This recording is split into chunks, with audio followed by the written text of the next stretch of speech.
All right. Hello. Hello, everybody. Hello. Hello. Oh, my goodness. So, Zendikar Rising, right? Am I right? Am I right? Anybody here? Am I right, though, guys? Zendikar Rising? So, for anybody who might have been here last time when I was talking about Zendikar Rising, I guess I just don't understand. I guess I'm just not a good evaluator of cards, like, at all. I was looking at like all the mythic rares and rares last time, and I kind of just did like a quick take on them, and I'm okay with accepting the idea that I was probably not too amazing at evaluating these cards. The one that sticks out like a sore thumb, probably for me and probably for everybody else as well, is apparently Scoot Swarm is the big major bad of the entire set so far. And I remember in the previous stream I was like, oh, nobody's gonna play this.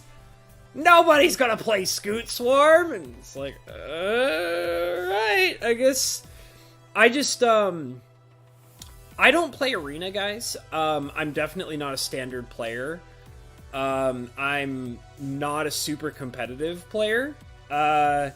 So with my lack of knowledge of what is current meta, what works like crazy and is super scary, doesn't necessarily click with me all the time. So Scoot Swarm totally went under my radar. I had no idea it was going to be this big, major, huge problem. So, yeah, that's why, like, I wanted to, this stream was kind of like a joke to me in a way, in a sense that, I was really hoping that instead of me coming in and trying to tell everybody whether or not this set is got good cards in it, I thought it would make, considering all the things that I said last time, I just realized that, I left my door open. I should probably close it. I should probably close my door. Give me a second, guys. I'm gonna close the door. I can't believe that I didn't realize that. I'll also say hi to everybody in just a moment. Let me just get this closed. There we go. Alrighty. Yeah, I mean, sometimes I worry that maybe I annoy my neighbors, but nobody has ever actually commented to me about doing this. I think it's because I do them in the middle of the day and like most people are not at home. So I guess I pick my time very wisely so that my neighbors don't have to necessarily listen to me go off like crazy like I do in these streams and such. So, but still, closing the door is probably helpful. The door to my patio, where everybody can see and hear me. But anyways, I thought it would be funny to have this stream be, because I was trying to tell people about cards and I was so clearly wrong about so many different cards, thought it'd be funnier if everybody else came in and told me about the cards instead, because clearly I have no idea what I'm doing here. So let me go ahead and say hi to everybody, and then we may begin the card evaluation where everybody else can tell me what they think about these cards. Wrath of Wood says hello. Sam Dunn is saying heyo, heyo Sam Dunn. Mr. Lettuce, he says, truth, I saw Scoot coming. Ramp is a relevant strat. Ratherwood says, Zendikar is rising like a food thing in the oven. It's almost golden brown. That sounds delicious. I've been cooking a lot, by the way, recently, so food has been triggering me to be like, ooh, I should cook something. I'm trying to utilize my kitchen more. I kind of had this realization recently that I don't use my personal kitchen as much as I should. So I've been trying to cook more in my kitchen these last few days. Anyways, ignoring that. Lettuce says, has been a year that Landfall Trigger was obvious and you're not watching porn. No, I'm not watching porn. You're correct. Moving on. So yeah, let's kind of talk about Scoot Swarm a little bit. So I I guess I just really didn't see it exploding and being as big of a problem. As Lettuce brought up, ramp is this major thing going on, so I guess it makes sense that, I guess I could probably, like I said, I don't care about meta. I was kind of, a lot of these cards I was kind of looking at more of in a vacuum, I guess, which is never healthy to think about Magic the Gathering. You can't actually picture Magic cards in a vacuum because that just never happens. So, I was completely forgetting that Euro is a thing. So, yeah, Scoot Swarm can get really big and I mean, not big, but make a whole bunch of copies of itself with the help of Euro decks, ramping out crazy amounts of land very, very quickly. And then you have all the mutate stuff going on, where people are mutating things onto Scoot Swarm and then making copies of it.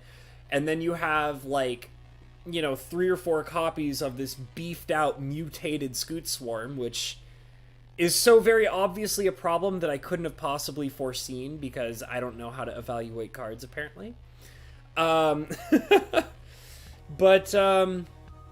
yeah, I was kind of curious, because, I feel like Lotus Cobra would obviously be a major problem. This guy right here. Lotus Cobra's always been crazy strong. I mean, I remember, because I actually played in the very first Zendikar set. I have so many Zendikar cards, because I actually really enjoyed that set. And I remember, getting a Lotus Cobra was cool, but nobody really played with them. And that was, what was considered to be the days of the Boogeyman, which is Jace the Mind Sculptor. And it was just I mean, many people have mentioned it before that, back in that time, it was, you either played Jace the Mind Sculptor or you lost. And it was yeah, that's how it was. So Lotus Cobra couldn't possibly, survive in an environment like that. But in this environment, with, and I mean, maybe it'll change, because, I mean, there was, a banning coming up, right?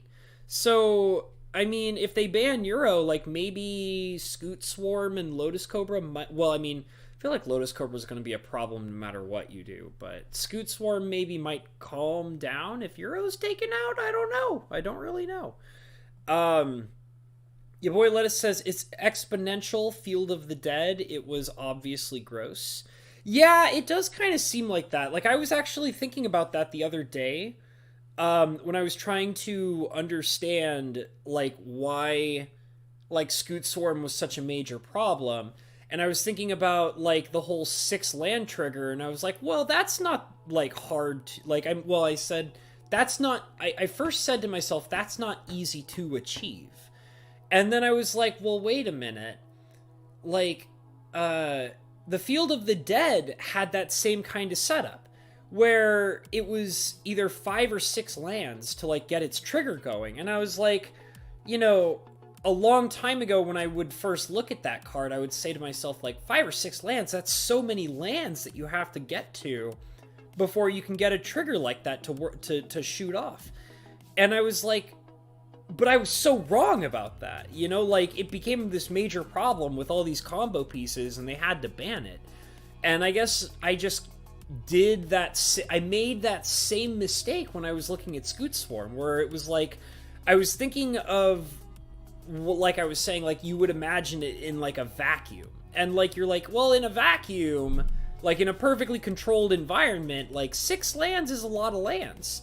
But it's but then you have all these ramp decks and acceleration, and, Scoot Swarm comes down on, turn, 2 or 3, and it's immediately this huge problem, and, I don't know, I guess I feel that being a casual player, makes me very rusty at the game overall, but the thing is, too, is that, I kind of like having my very casual mentality. Me and my best friend were talking about it yesterday because we were playing some Cube. And, we were kind of talking about how, playing the game competitively is just not very fun for us. I would actually say, though, that when it comes to being competitive and strategic, my friend is much better at Magic than I am. I feel like that I have played more than him, and have like an overall understanding of the game that is a little deeper than him, but he is genuinely a much better Magic player than I am. He's not hyper competitive, but he's just a lot more strategic, and he's better at thinking multiple turns ahead than I am. But despite that, he's a lot like me, that he doesn't like to play competitively. He likes to just kind of have fun, but his overall strategic sense just allow him to win a lot anyways. Let's see. Lotus Cobra had fetch lands to fuel it and never did anything. Yeah.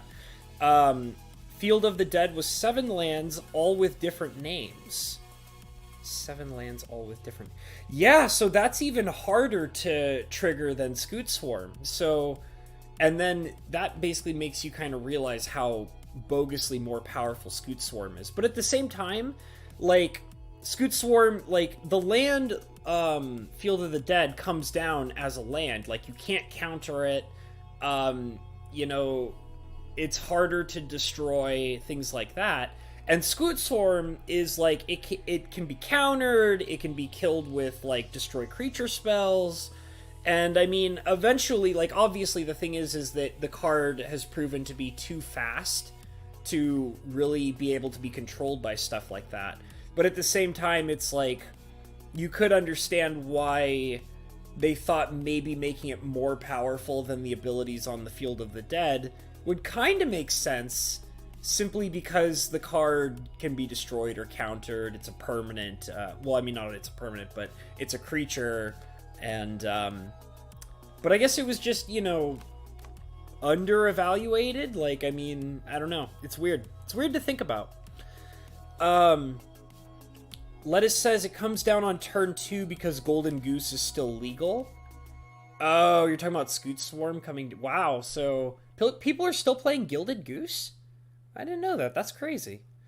Dragon's Lair Gaming says, good day, my fellow spicy people. Good to see you, Dragon's Lair.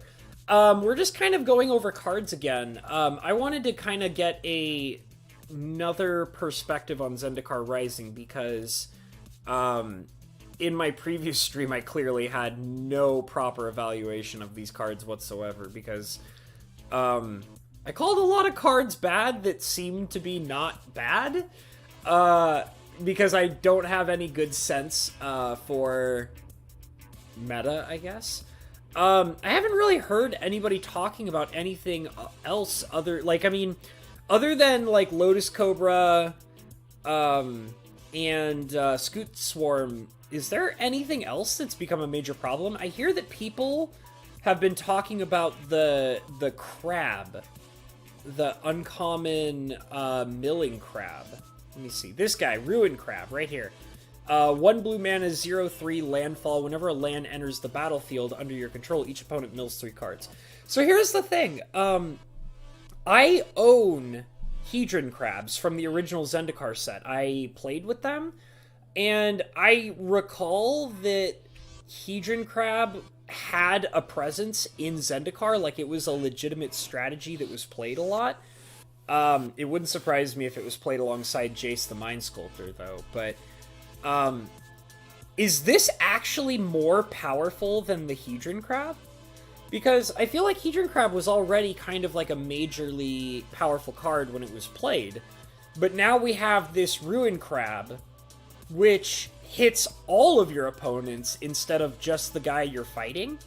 So, is this actually more powerful than Hedron Crab? Or is it just that it's the same relative power level, except it's more attractive in other, you know, like, I don't know, Elder Dragon, Commander, and, like, other multiplayer formats. It might just be standing out more simply because it's not, you know, overshadowed by something as intimidating as, you know, Jace the Mind Sculptor. So maybe people are, like, kind of framing it to be more powerful than what people remember the original one being? I don't know. Let's see.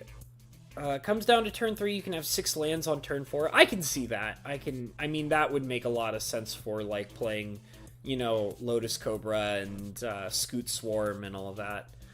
The crab isn't a problem. People hate blue and being milled. Okay. I mean, I guess I can kind of see that. It was a legit strat because of Archive Trap pulling 13. Yeah. I also have a copy of Archive Trap from the original Zendikar set as well. Not sure if it's worth anything. I just kind of, like, have it in my collection. Never really played with the card before. But I do remember it being very strong. Dragon's Lair Gaming says, right now, there are too many cards that let you play extra land cards or sacrifice themselves to a fetch land, which puts it into play. Yeah, I mean, I was legitimately surprised that they were like, yeah, we'll just go ahead and put fetch lands in this set. Sure, why not? You know? Like, that actually legitimately... I think that kind of caught everybody by surprise, really. Yeah, I don't know. This is just a really weird set. Like, I don't think I could have ever guessed the cards that became problems are actually problems. I am actually really curious to know about a few certain cards. I was also going to go into more of the cards that I really liked, like that are not rares, because I kept talking about commons and uncommons in the last stream and then never actually looked at any. Nobody played Jace for the first year of its legality. That's interesting.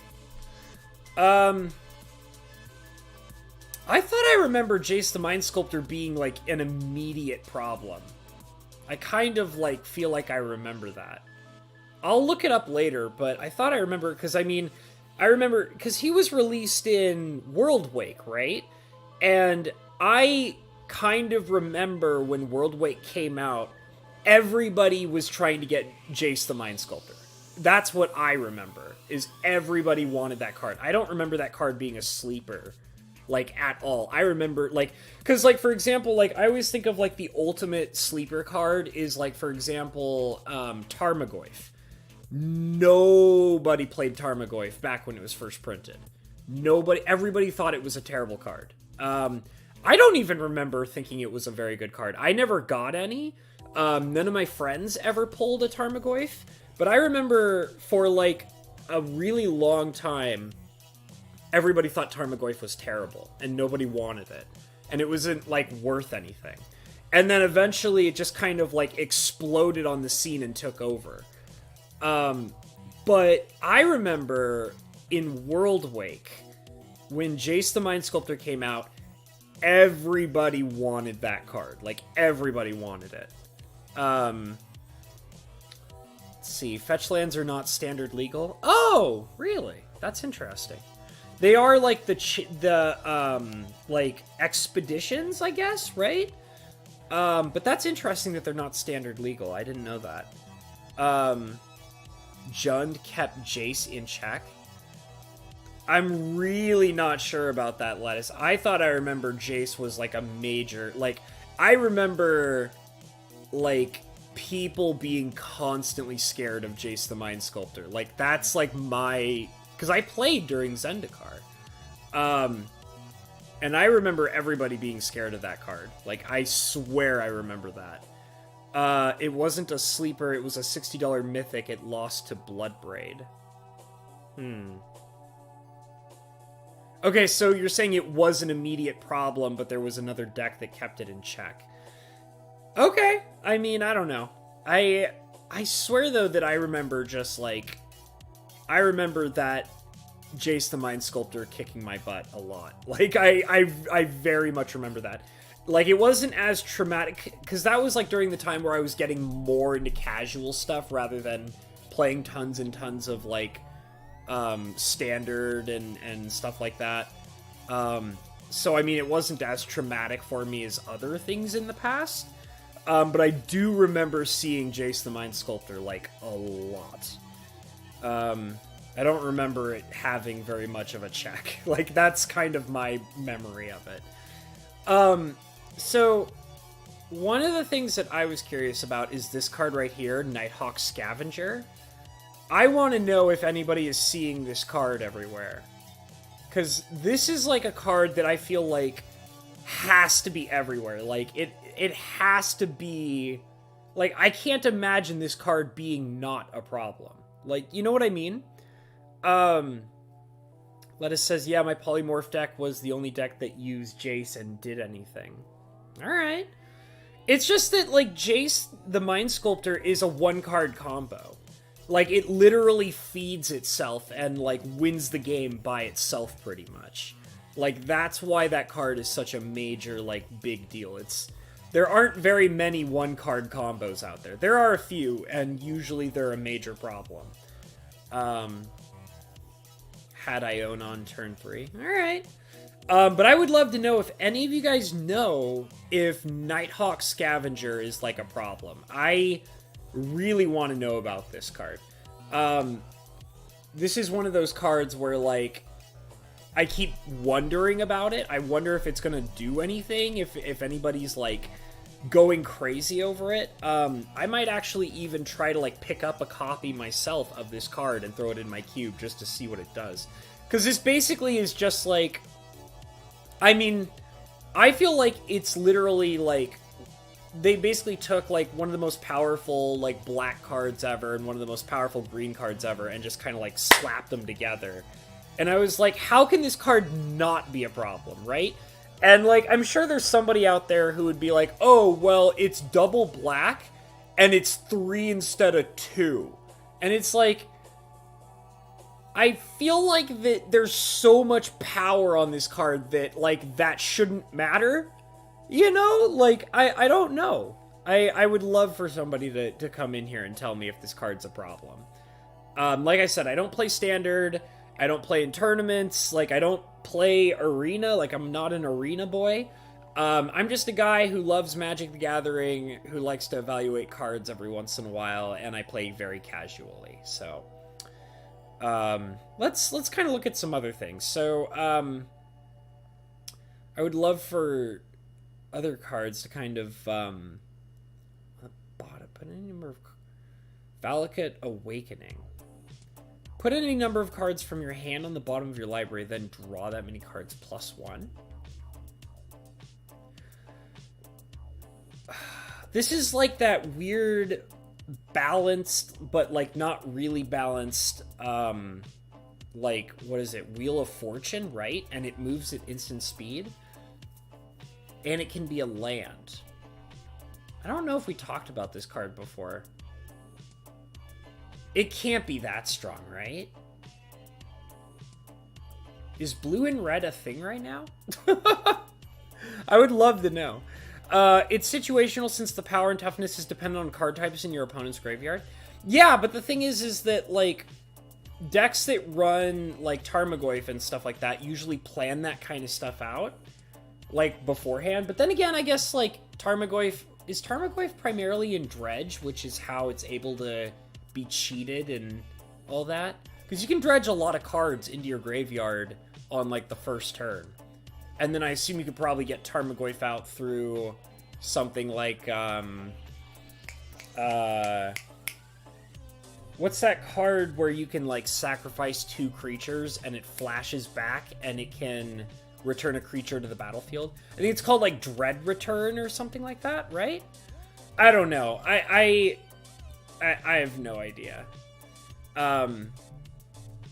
There was one card, there were a couple actually, that I was pointing out to my friend that I thought were really good. Because I was trying to, like, tell my friend about, like, that I think this set is good because it has good commons and uncommons.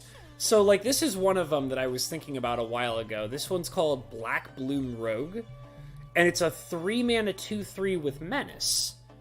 And it says it gets +3/+0 as long as your opponent has 8 or more cards in their graveyard, which is kind of cool. He gets beefier if you're, like, forcing your opponent to, like, remember I was talking about that crab earlier, and I was like, is this, like, an actual problem?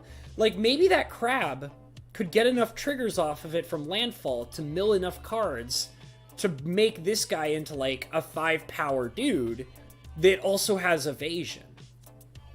Seems pretty good to me. And then on top of that, on its backside, it's a land.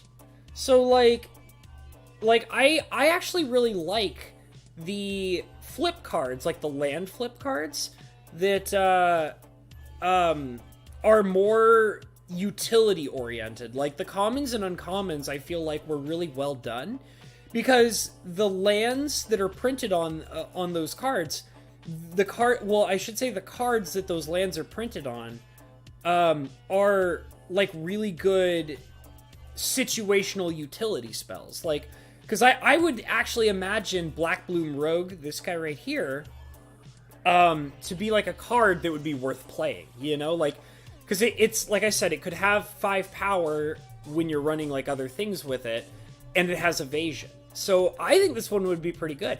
And then if you get it on the first turn, you're like, oh, well, I can use it as a land. You know? Like, I don't know.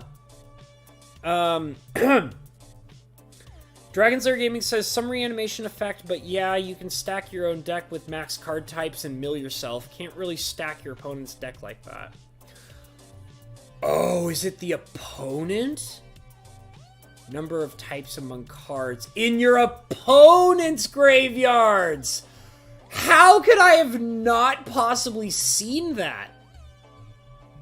Ah, well, but still, you can mill your opponent, though, right? Yeah, I guess I wasn't paying attention. See, that's like why I'm like so bad at evaluating cards, because I don't even read them all the way. I don't even pay attention to important details like that. Like, could you imagine milling, like, me being a sloppy player and milling myself and then not having this guy trigger, like, at all? So, yeah, that just goes to prove that I don't know what the hell I'm talking about when it comes to Magic cards, even though I like to think that I do. Yeah, I guess I could see that. I guess that would be a little less powerful. I feel like this guy's still really strong, though. I don't know. I don't know. I really don't know. The opponent has 8 or more cards. Yeah, so, I mean, I feel like milling is probably pretty strong. Maybe that's why people are upset about the crab, the new Hedron crab, is because there's cards like, you know, like these guys who are triggering off of, like, opponents' graveyards and stuff. That's pretty cool. I'd try and play that. That sounds really fun. I also feel like they have, like, really powerful counter spells in this set, too. Concerted Defense, a blue, 1-mana blue instant counter spell. Counter target non-creature spell, unless its controller pays 1 plus an additional 1 for each creature in your party. I feel like that this is a good counter spell, even if you don't have, like, a party going on. You know? Because, like, what is it? Like, Force Spike? Isn't it Force Spike that says 1-mana... like, counter target spell unless they pay 1. That's pretty strong. Now, I know this is non-creature spell. I always feel like that the counter non-creature spells are more powerful than the counter creature spells. Simply because counter creature spells are only countering creature spells, whereas counter non-creature spells are countering instants, sorceries, enchantments, let's see, planeswalkers, you know, like, just all other spells that are not creatures. So, I feel like this card's pretty good. I feel like they kind of made... I also like this one right here. This was one that I was, like, making a big deal about to my friend the other night. Jawari Disruption, 2-mana instant counter target spell unless his controller pays 1, and the other side is a land. I would totally play with this card. Like, this card seems awesome. Like, I love this card. I think that, it's so good. It's so good in so many situations. I think it's probably one of the best of the modal land flip cards, honestly. Let's see, your boy Lettuce says, no, Goyf gets played straight up. You break a fetch and play a sorcery on turn 1. It's a 2/3 for 2 if your opponents didn't give you one. Yeah, I guess that is, like, that's the thing about Goyf, is that, Tarmogoyf is just very, like, aggressive. Like, there's no getting around it. He's just in your face immediately. So yeah, like, I guess you don't really need to have, like, a whole strategy around Goyf, because he's just so obscenely obscenely aggressive that he's just like, no, screw you, I'm gonna kill you now. Let's see. Yeah, but if your opponent's just land and creatures, it's a 3/3 Vampire Nighthawk. Yeah, I guess. But I mean, it's also flying Death Touch Lifelink. Like, so even if for some reason that Nighthawk creature is only, like, a 1/3 at the worst possible situation that it could be, it's still evasive, it still has lifelink, and it still has death touch. So, like, you could still block something and kill it immediately. Like, I feel like it still has, like, summons, even if it comes out as a singular power, that one power is still enough to kill something bigger than it because it has death touch, you know? Like, which could be at its worst, like, a 1-for-1 kind of situation, you know? Like, I just feel like that Nighthawk creature, like, is, like, so powerful. Even at its worst, it's not bad. You know? Like, you know what I mean? Let's see. If Party was worth it, it would be a negate replacement. Paying 2 to counter Sweeper is just too much when you're trying to max mana usage. I could see that. I don't know. I have always liked the counter spells that have, like, a mana cost requirement, and especially when it's just, like, even just one. Like, for example, I think that, like, Mana Leak, which says, like, counter target spell unless the opponent pays, like, 3 mana, I think that card, and I mean a lot of people would agree with me, but that card is so insanely powerful because it's very, very uncommon that after an opponent plays something, especially in the later game, that they'll have, like, 3 mana open to protect whatever they're casting. And so, like, sometimes, like, even just, like, a 1 mana, like has to pay, like, 1 mana counterspell is, like, can be so powerful. Like, these kinds of counterspells can be so strong when your opponent is tapping out for something to win the game, you know? And, like, those tap-out situations can make these cards crazy, crazy strong, in my opinion. This card's cool. Demon's Disciple. Like I said, like, I think the commons and uncommons are so strong in this set. So, 3 mana Human Cleric. When Demon's Disciple enters the battlefield, each player sacrifices a creature or planeswalker. So, I love Fleshbag Marauder from the Alara set. The 3 mana 3/1 body that makes people, like, all players sacrifice always feels so good. And the thing is that's really cool about that effect is that, like, so in my opinion, Fleshbag Marauder is such a good card that I actually have it in my cube. I think it's that good. It's so good that it's in my cube. And a lot of the time when I play it or anybody else plays it, people play it as a 3 mana sorcery that forces everybody to sacrifice a creature, and usually, like, when I or other people play it, we just sacrifice the Fleshbag Marauder to itself, like, which is fine. It feels fine. Like, being able to cast, like, a sorcery for 3 mana that forces all people to sacrifice a creature, when you play it that way, it feels fine. So I feel like this card right here, Demon's Disciple, is really good. I think that this card could get a lot of play, and it's a pretty strong uncommon when I think about it in the sense that I would think about Fleshbag Marauder. Because I love Fleshbag Marauder. That card is really, really useful. Let's see. I play Goyf in Nea Burn. Damn, Wrath of Wood. That's pretty awesome. I've never owned a Goyf.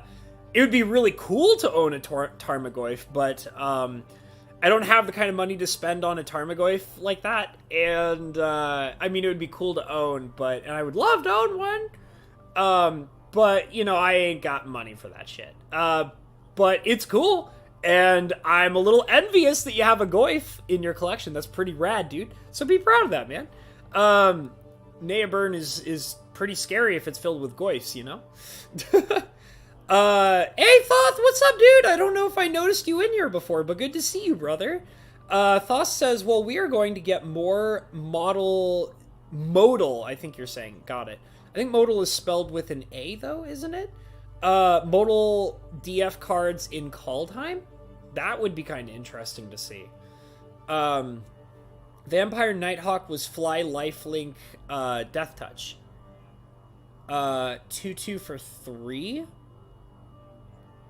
I thought, wasn't Vampire Nighthawk like a 2/3? I thought I remember him being a 2/3. Maybe I'm misremembering Nighthawk. I might be able to, it's fine. I won't look it up. Goyf is just thick like that. Yeah, Ratherwood, hell yeah, man. That's rad. My bad, Nighthawk was a 2/3. That's what I thought. I thought I remember him being a 2/3. I am your disciple, says Bo Falcon. What's up, sexy Falcon boy? What you doing, brother? Good to see you, man. Glad to have you in here. I am letting everybody come in and educate me about Magic cards, because apparently with my last stream talking about Zendikar spoilers, I don't know shit about Magic cards. So, I'm kind of hanging out more in the uncommons and commons. I'm kind of just talking about cards that I think look really good. But I'm also letting people just kind of talk to me about various cards and things like that. Hey, what's up, Richard Lash? Good to see you, dude. Haven't seen you in a while, man. How you doing, brother? I'm doing pretty good, though. Just kind of looking over beautiful, sexy Zendikar cards. Kind of interested in them. Okay, so this one right here, Malika Rebirth. Me and my best friend last night were talking a whole bunch about this card because I think this card is crazy good. And when I showed it to him, he thought this card is crazy good too. Malika Rebirth, 1 black, instant. Choose target creature, you lose 2 life until end of turn. That creature gains when this creature dies. Return it to the battlefield tapped under its owner's control. And you can choose to use it as a land instead. I think this card is crazy, crazy powerful. I just love these cards. Like, I love these commons and uncommons. They seem so crazy strong. By the way, I love the art for this card, this Fearless Fledgling. Can you guys see this card? This guy right here. He's like, ah! I'm coming to get you! Ah! It's awesome. I love it. He seems like he's pretty strong, too. 2-mana 1/1 landfall. Whenever a land enters the battlefield under your control, put a +1/+1 counter on Fearless Fledgling. It gains flying until end of turn. I think it's really interesting how it doesn't have flying by itself. I mean, I guess the idea is that it's like a baby griffin, so he doesn't know how to fly all the time. I don't know. It's very weird, but I kind of like it. I love the art, though. It's so ridiculous. It's amazing. I love the art for Malika Rebirth, too, by the way. It's so grotesque. Like, I have to say, I love the artwork for a lot of these cards. I think that this is actually a really beautiful set.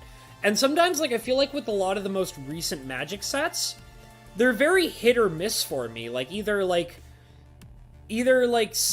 don't know, like, I feel like a lot of them, like, don't have, like, art that I unanimously like, you know?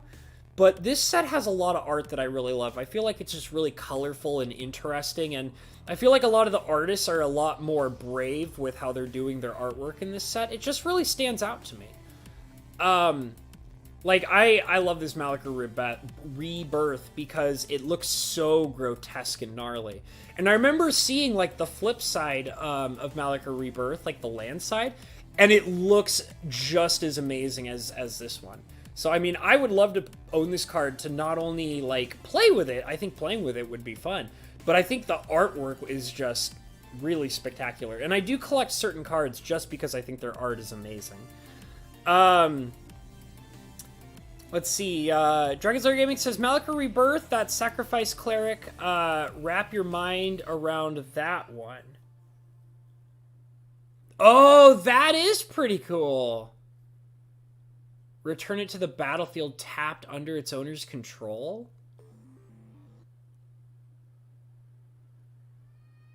Could you just use that over and over again? Is that a thing? Oh, man, I didn't think that that would, like, be that way. Is that? No, it couldn't be that way. It couldn't be that way, guys. Could it? That's... Somebody tell me whether or not you can loop the Demon's Disciple through Malachor Rebirth. Until end of turn, that creature gains when this creature dies. Well, wait a minute. So once it leaves the battlefield, it's kind of like Flicker, right? So, like, when you flicker something, like you exile it and then immediately return it to play, it counts as coming back as a new permanent with no effects attached to it, right? Except for, like, any ETBs that the creature might have attached to it, or, like, other cards in play that have ETBs that trigger off of that creature entering the battlefield. So, like, I think the Malachor Rebirth would trigger once when you... Oh, wait a minute. Yeah, you can move it at instant speed, so you could cast it for 3, and then cast it for 3, it enters the battlefield, and then the trigger goes on the stack, and then you cast Malachor Rebirth in response to the trigger going on the stack, and then make it so that it can come back to life once, right? And then it dies to its own sacrifice, and then it comes back, and the effect has resolved of Malachor Rebirth, right? And then you can sacrifice it again, and everybody else has to sacrifice it, but then I think the effect is over. Because the Malachor Rebirth resolved, and then the creature came in as a new creature, like a new permanent. So, is a expire limit on the trigger? Let's see, it will be a new creature, correct, so that ability will no longer be there. That's what I thought, okay. But it's still, you gotta admit, if you can get 2 triggers off of a Demon's Disciple for 4 mana, that's pretty sick. That's pretty badass. Because that's like, you get to remove 2 creatures, and you only lose 1 creature. That is actually pretty cool. I think I'd play that. That sounds fun. That's a cute little kind of mini combo that, like, to, you know... And you could hit indestructible creatures, or, like, shrouded creatures, or whatever. That's pretty rad, man. That's fun. I like that. Oh, by the way, I love this card. Kazul's Fury. 3 mana instant. As an additional cost to cast a spell, sacrifice a creature. Kazul's Fury deals damage equal to sacrificed creature's power to any target. So it's a fling for 1 extra mana, which might seem terrible. However, it's also a mountain. Well, not really a mountain. It's a red, non-basic land on the other side, which gives it more utility. I love the card Fling. I think Fling is a really powerful red spell. It's one of my favorites. It's so good that it's in my cube. Usually when people cast Fling in my cube, it's a game ender. So, Kazul's Fury seems like a really cool card, and I don't mind the fact that it costs 1 mana more, with the additional cost being because it is a red land on the backside. In fact, I would think that it is a little bit better than Fling, because you can make the choice to have it as a land or a spell at the time that you would need either one most. You know what I mean? That's why I love these, like, common and uncommon modal spells that are, like, lands on their other sides.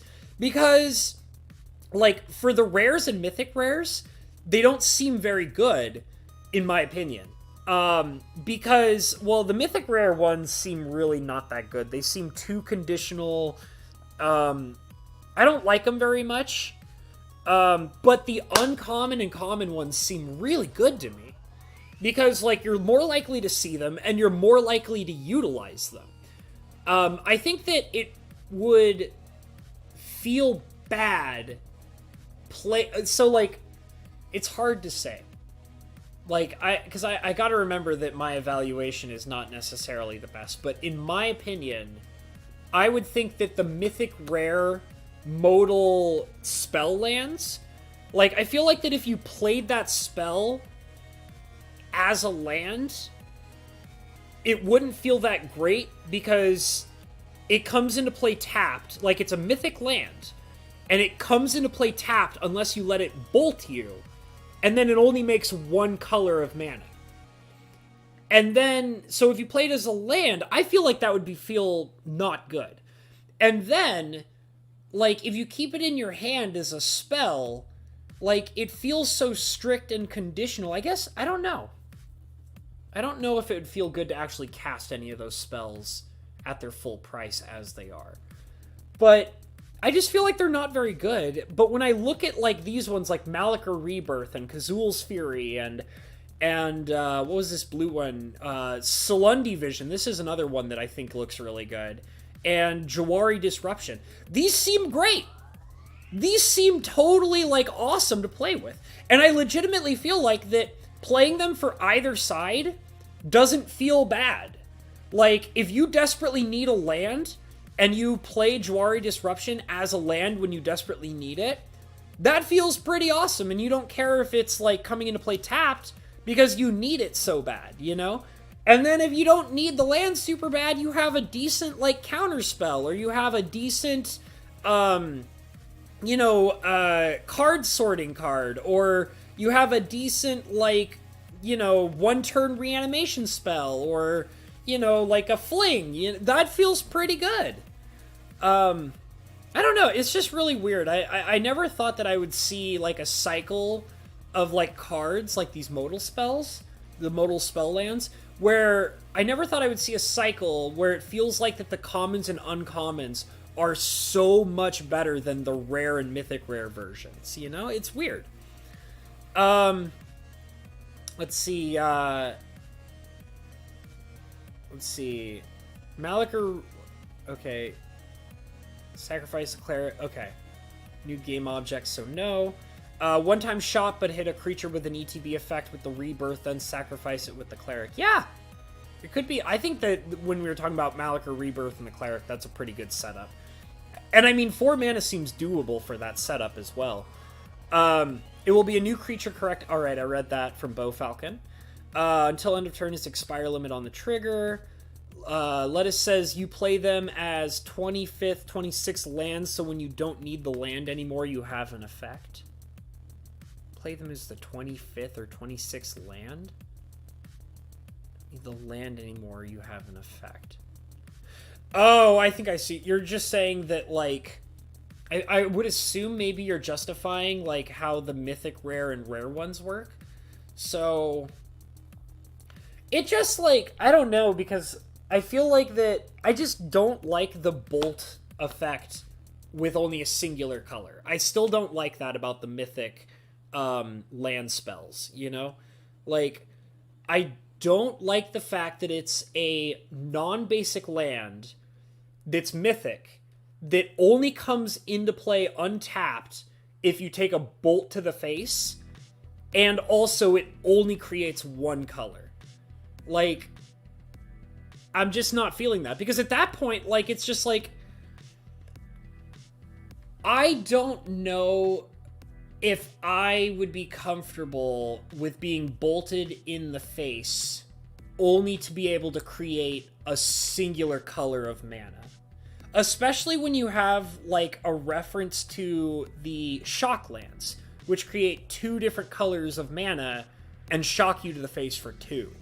So, like, it's just when you have that as, like, a base point, like, those lands don't seem very good. And I would assume that they would just feel better being cast as spells. Now, I mean, maybe if you were on the very first turn, and you don't have a spell you can play on the first turn, and you don't have a color of basic land that you need at the time to be able to do something efficient on turn 2, then, like, maybe it would feel alright to cast them, play them as, like, tapped lands.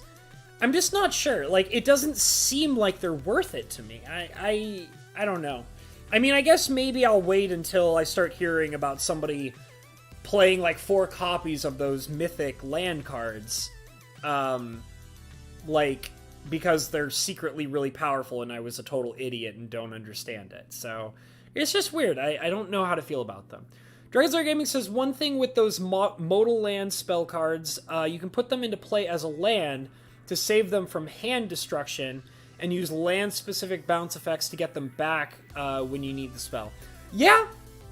Yeah. I figured that. I think I remember thinking about that before. I mean, I don't know. At the same time, though, it's just like...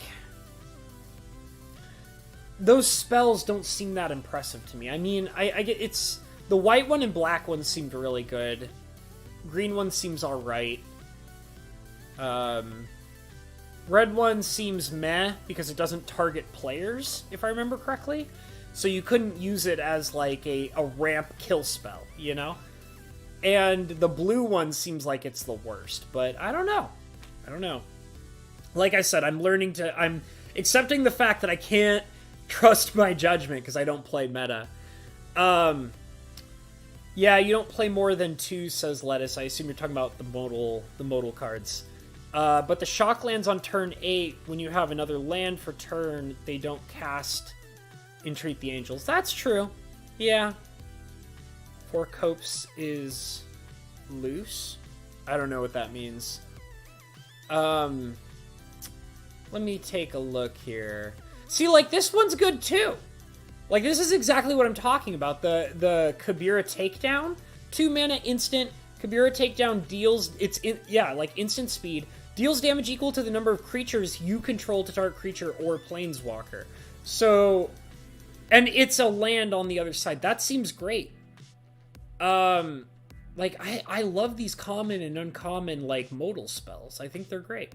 And also, the cycle of equipments that come out and then immediately attach themselves to creatures. That feels pretty awesome. Like, I like the idea that, like,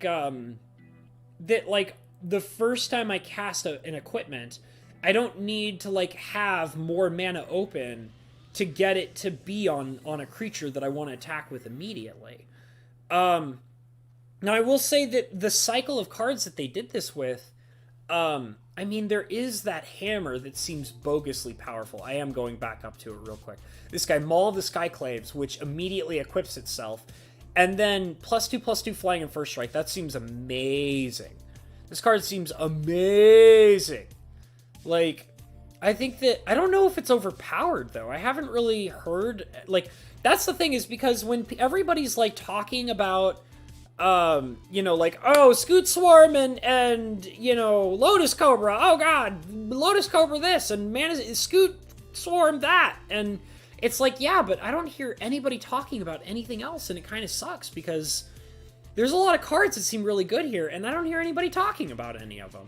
I'd love to know. Whenever you, let's see, Umara Wizard, 5 mana, 4/3. Whenever you cast an instant or sorcery or wizard spell, Umara Wizard gains flying until end of turn. I don't know if I'd play this one. I mean, I remember some of the modal spells not being great. This one still seems alright. I mean, I guess there's maybe... it's weird because it's like I'm evaluating like a completely brand new type of card, and I just don't really have a complete understanding of how they would function. I guess I would have to just play with them, you know?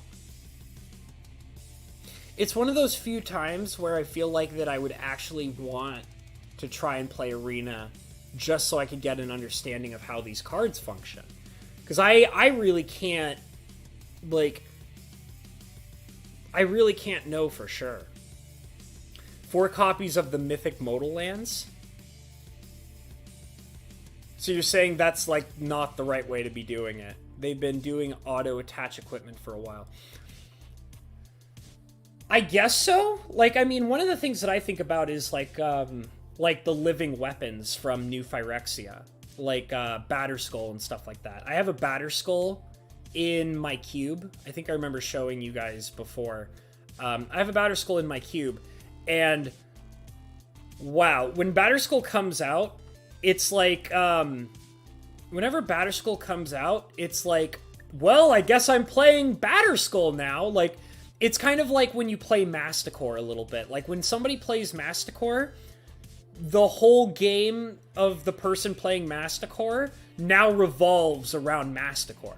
Like, Batterskull is like that, too, where it's like, the moment Batterskull comes out, the whole game of that player playing revolves around Batterskull.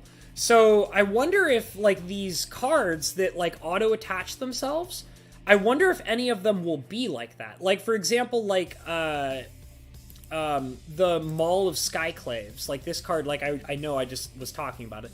I wonder if this is kind of a card where the entire game will, like, revolve around it, you know? Because, like, all you need is, like, a little donk creature, like a little dinky donk, and you cast the Maul of the Skyclaves, and immediately it attaches itself to the donk, and now it's a problem. And, like, I don't know, like, I'd be curious to know, like, if, you know, the 4 mana is worth it still by that point. Like, once they actually deal with the threat, does it still feel like... I mean, when I see 4 mana, and then I hear 2/2, which is, like, 4 mana, 1 and 1 for +2/+2, and then flying, and then first strike. So that's 4 mana being spent on 4 different effects. So, I mean, I guess it still feels alright. There was a Cyclone Eldraine. The red one is a staple on Red Rush, which is Embercleave. That's right. So yeah, I guess that we do still have that stuff where it's like the entire thing. Does it feel like it revolves around Embercleave, though? Like, when you see, for example, like when somebody plays a certain set of cards in a red deck, are you like, oh, this is an Embercleave deck? You know what I mean? Where it's like the whole deck revolves around Embercleave. I wonder if any of like these artifacts that, like these equipments that attach themselves, will have that kind of effect on the game, where it's like you know, the Skycleave thing that I did was Skycleave Maul or whatever it was called. I wonder if it'll be like, you know, oh, this guy's playing a Skycleave deck or something like that. Or what the hell was that called? It wasn't called Skycleave. What am I saying? Maul. Oh, so I was close. Close. Maul of the Skyclaves. Okay. So, yeah. I don't know. I definitely think that there's a lot of cards in here, in this set, that, like, this is, like, one of the few times where I feel like the commons and uncommons are so good, and they don't necessarily seem like they're being outshadowed by everything else, which immediately I regret saying that, because it's like, oh, well, you know, Scoot Swarm is overshadowing everything. It's like, yeah, I guess. I don't know. This is... I don't like these cards. Like, hey, we introduced the party mechanic. Oh, also, we have these cards that cheat the party mechanic, and it's like, this guy counts as all kinds. I don't like it how they cheat their own mechanic in this set. I think that's stupid. It just says to me that it's not a good mechanic. If they have to cheat it like that, then it's not a good mechanic. But this guy is 6 mana, so, I mean, I don't know. Maybe he's not that good. There really is no single card that is needed for Embercleave except for Embercleave. Any Red Rush deck can make use of it, says Dragon's Lair Gaming. Well, there you go. So I guess in a way that Embercleave is kind of like the focal point of the deck, which, it's interesting to see cards like that still being done in that way. But I guess that's kind of like the whole thing about, like, the fire method that Wizards now has. Well, you know what, guys? This was a lot of fun. I think I'm actually going to cut it here. I'm just going to let this be up for about an hour. And this was a lot of fun. Like, I feel like I actually learned a little bit more about these cards. I feel like the last time that I went through doing this, I was just kind of rushing through them, sort of, and not looking at them with a better mindset and perspective. It was definitely nice chatting with you guys, getting your guys' perspective on these cards as well. Because, you know, I'm a guy who doesn't play meta, and I just kind of go with my own opinion on them, and sometimes I don't know what the hell I'm talking about it. You know, but I'm okay with that. And I'm okay with being wrong, and I'm okay with learning, because I like to learn. I don't know if you guys know that about me, but fun fact about me, I love learning. You can even ask most of my friends. They all say that I do love learning. So, yeah, thank you guys all so much for being here with me. This was a great time. I had a great time this hour, looking at all these cards, hearing different opinions, and kind of evaluating them a little bit better. Maybe we'll do this again, but I feel like I actually did get to talk about what I really wanted to talk about. And that's that the commons and uncommons in this set are really cool. Like, I kind of want to see if I can weasel my way into getting my hands on some packs and seeing what they're like. I almost thought about buying some of the cards too, but we'll see, I am trying to be a little bit more careful with my money lately, so I haven't had the chance to really buy any Magic cards, but maybe, you know what, if I can get my hands on some packs and not feel like I have to spend a lot of money on doing so, maybe I'll open some packs on the channel. We'll see. It could be fun. But anyways, thank you guys all so much for being here. I had such a good time. If you're not already subscribed to the channel, please subscribe. Hit that notification bell so that you guys can know when I am going live or doing other things, because I am actually working on a side project for the channel right now, which is kind of why I also have not been able to stream as much. Also, there's a lot of work-related things. I'm currently transitioning from one job to another, and that requires some of my time to get all that stuff situated out, which means I can't stream as much at the moment, but I will try to be doing more soon. Other than that, go ahead and check in the description below for all sorts of cool, fun links. I have some donation links, and also you can send me fan mail if you so choose to, which I open on stream all the time. And also, go ahead and hit that thumbs up button because it helps me out and I really appreciate it. So, other than that, I'm just going to say, follow your dreams, guys, and I will see you guys all in the next stream. Thanks so much for being here. Bye, guys. Goodbye. I will see you all later.